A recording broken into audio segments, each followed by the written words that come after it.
Kabel netral itu berasal dari mana?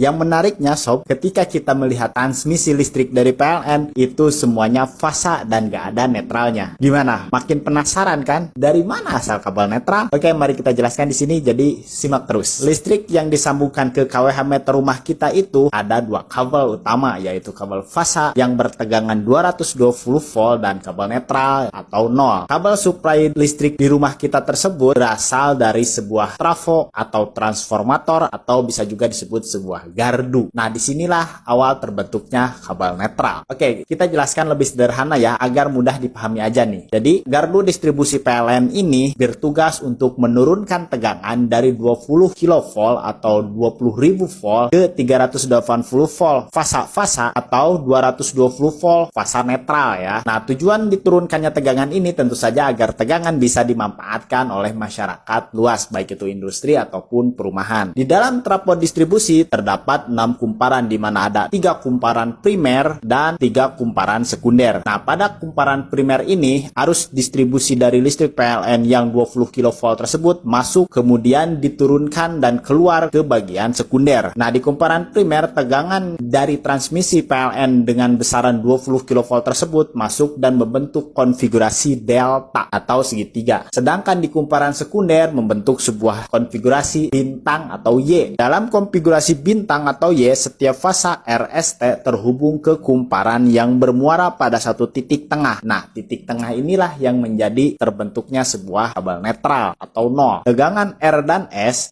dan T, serta R dan T pada kumparan sekunder ini membentuk sebuah tegangan 380 volt. Sedangkan R dan N, S dan N, dan T dan N itu membentuk sebuah tegangan sebesar 220 volt. Nah, dengan dibentuknya rancangan seperti ini, maka listrik dari arus PLN sebesar 20 kV RST ini sekarang sudah bisa dimanfaatkan oleh masyarakat lebih luas, yaitu RST 380 volt untuk industri seperti motor listrik, dan RN, SN, dan TN untuk skala perumahan. Jadi seperti itulah asal kabel netral. Jika ada koreksi, silakan koreksi di kolom komentar. Terima kasih.